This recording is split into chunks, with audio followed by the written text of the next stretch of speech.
Obviously, you're here to talk about your new single. What sounds so amazing about this? It's called The Story. And, you know, your story has been out there since you were knee-high to a grasshopper, because you've been in the public eye for such a long time.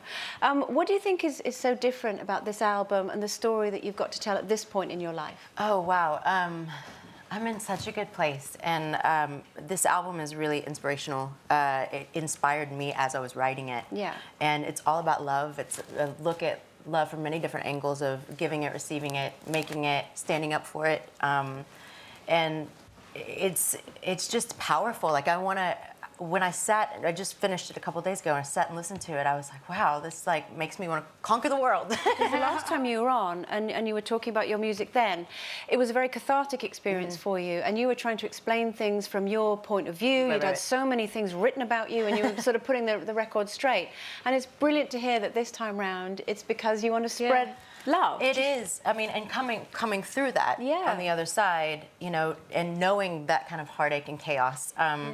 It helped me write this record. You know, I don't think I could have written this record if I wouldn't have gone through. You genuinely could be a loose woman, because all of us here have been through all of that. What amazes me.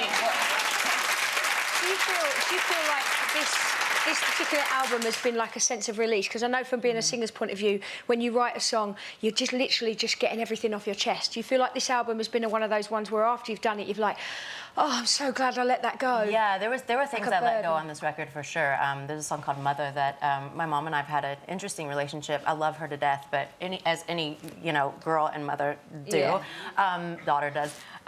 So something happened with my stepsons that made me feel like a tenth of what I think she probably felt with me, and something clicked, and I went, oh my God. And I'm like texting her going, I'm so sorry. I'm so sorry. Well, that's that, don't they? I mean, my mum always used to say that, wait till you're a mum. I'm a stepmom as well, and it's funny because I have two stepdaughters, and I always said I'd never be with anyone that's already got children, because I had this perfect idea. But being a stepmom is one of the most amazing things. It is. And you just love it. I do. My stepsons are 9 and 13. Probably only about 28 when and they were 4 and 8, is that right? They were 2 and 6 when I first met them. So that was very young for you, and for them, for you to suddenly have a family at 28. It was quite the adjustment. I think any blended family, it takes a while for everyone to adjust. And I have to say, over the past year and a half, I feel like we're finally settling in. We've been married for 5 years and together for 7, so it takes a while. Like, we're not exempt just because you see our faces on. I had a friend who had the same situation, and it was her son, but not his. But one day he started to tell her son off, and she went mad. And in fact, they split up through it in the end, because she went, no, that's my son. So you've never felt like that at all? No, my husband and I are always on, we're a team, and that's really how we have to approach everything. And so they've never had that problem with them. They've always been super respectful of me. That's brilliant. Yeah, no, they're good kids. So. And what about a baby of your own? Oh, of course that's going to come up. We practice. We practice all the time. And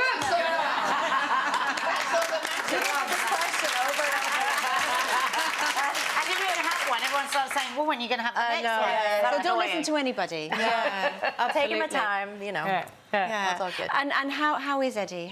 He's awesome. How do you pronounce his surname? Cyprian. It is Cyprian. Yeah, you're right. I was like, good. It's good. Oh, there we go. There's the two of you looking beautiful. Oh, wow. That's a hot photo. And also it's interesting that you say as well, just because you see your face on the telly, it doesn't mean you're exempt. I'm from now a blended family. I'm the same. I've got stepdaughters. You've got stepdaughters.